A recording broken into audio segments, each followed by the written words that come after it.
O alcalde Xosé Lois Piñeiro e a edil de Deportes Genoveva Hermo achegáronse esta mañá ata o pabillón polideportivo da Tomada para comprobar alí o resultado das obras levadas a cabo nos últimos meses e que supuxeron a renovación da pista e o seu posterior pintado. Na intervención o Concello investiu uns 18.000 euros. E o que se fixo foi unha limpeza e desengrasado da pista, en primeiro lugar, reparación das fendas, aplicación de imprimación para soportes non porosos e despois o acabado foron 2 mans de pintura especial para canchas deportivas. Digamos que a elección desta pintura é porque é a que menos esvara, non? A actuación levada a cabo súmase outras intervencións de mantemento realizadas no pabillón polideportivo nas últimas anualidades e que supuxeron tamén o seu pintado interior, a mellora da zona de vestiarios e diversos traballos de impermeabilización. Indicar que vamos a seguir con actuacións, levamos con repetidos problemas de infiltracións na cuberta, as persoas usuarias indicarlle que non é que o Concello non fixera nada, todo o contrario. Xa hubo 2 actuacións, cando menos, de reparación na cuberta.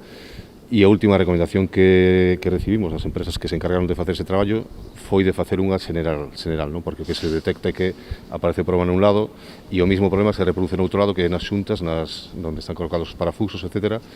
E entón vamos a intentar facer ao largo deste ano 2022 unha actuación xeral para intentar erradicar durante un largo período de tempo os problemas de infiltracións e ter este polideportivo dentro da calidade que ten o mellor posible. O alcalde Xosé Lois Piñeiro referiuse tamén ao proceso que segue o Concello en relación co proxecto de remodelación do pabillón de Venecia. Segundo el, a intención do Concello pasaría por sacar unha nova licitación das obras, un trámite que podería darse xa a vindeira semana, para axilizar así canto antes o proceso. E o máis probable é que repitamos licitación porque queremos asegurar que se presente o maior número de empresas posibles, porque sabedes que hoxe en día, creo que comentamos na roda de prensa, determinado tipo de material se encareceu, eso fai que non sabemos se o proxecto é viable o incremento dese prezo.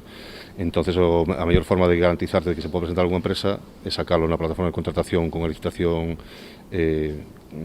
normal, digamos, para que se presentan. Normal non, porque vai ser o procedimento super simplificado, eso sí, que é o que reduce os prazos ao máximo posible, e ver se efectivamente hai alguna empresa que se poda presentar.